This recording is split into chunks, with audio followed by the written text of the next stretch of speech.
Okay, so in today's video, I want to discuss why you fail your fitness journey and how you can fix it. Just first, I want to say it's completely normal for this to happen. It doesn't mean you failed it, life or anything like that. It's just basically that you've not fully got the principles of how to be consistent with it and how to keep progressing with it. So in today's video, we're going to go through it and we're going to fix it. So firstly, you don't have any accountability. You aren't staying consistent because you don't have any accountability. You don't have any structure.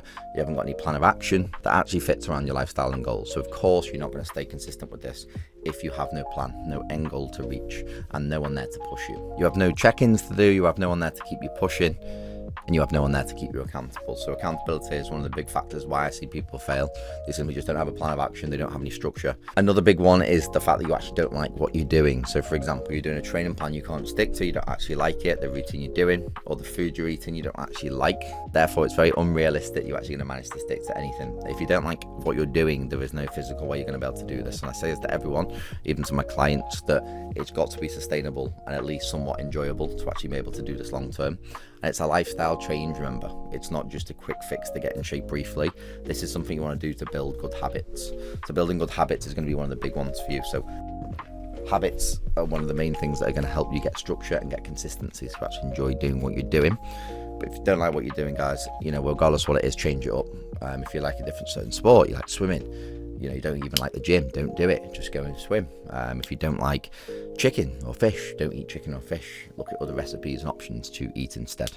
And thirdly, it's going to be information overload. So there's so much information on the internet. You've got people telling you what to do, not to do. You've got friends, family giving you advice. It becomes to a point where you get that much information. You know what you're doing, you just don't know how to practically do it. And because you're getting told so many different things all the time, you end up not doing anything practically at all because there's rights and wrongs constantly. So first, there's going to be set realistic goals. And by that, I mean, don't put too much pressure on yourself to achieve them. I think when people give themselves more time to actually achieve something, there's a lot less pressure. And that's why I always say to people, give yourself 16, 20, 24 weeks so you can establish a routine that you actually enjoy and can be consistent with.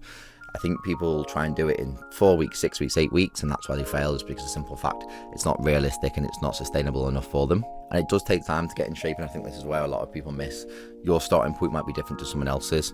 Your lifestyle might be different to someone else's. So just because they've achieved it in X amount of time doesn't mean you will. That's why setting your own individual goals is imperative. And instead of setting yourself, a 10, 12, 16-week transformation where you think you're going to get to the next level at that point, set yourself something more realistic for your goals, so maybe 6 to 12 months. And yes, that does sound longer, but you also need to be realistic with yourself. You've not progressed to where you want to so far. So what is another 6 months to a year to actually get you to where you want to go? And secondly, it's going to be have consistency. So I'd rather see you be consistent often than perfect rarely.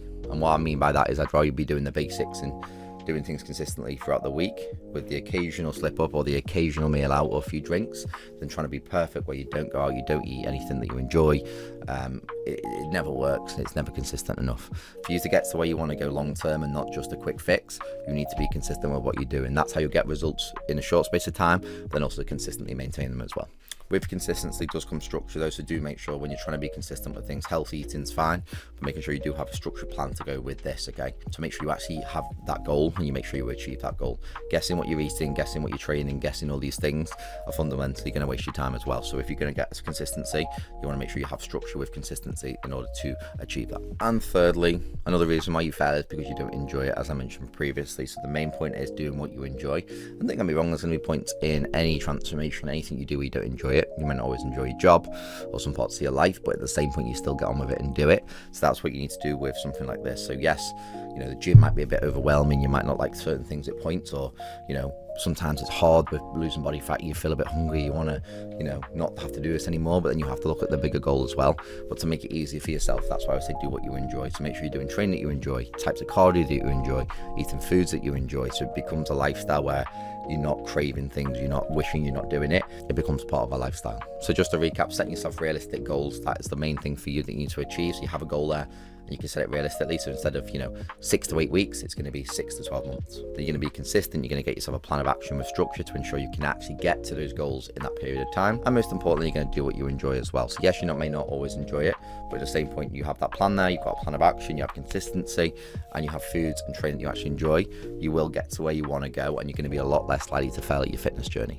But I do just want to say it happens to everyone. We are human. We do fail at times, but the most important bit is to recognize that and not just give up completely. Sometimes it will be hard, but you need to make sure it works for your lifestyle and think, I want to do this change, I want to do this for me, and that is how you'll get to where you want to go. Failing's fine, but giving up is not, especially if you are serious about making a change. So yeah, I hope you enjoyed this video. As always, don't forget to like, subscribe, and anything you'd like me to document or comment on next time, just write it in the comments below, and I'll make sure to do it. Thanks.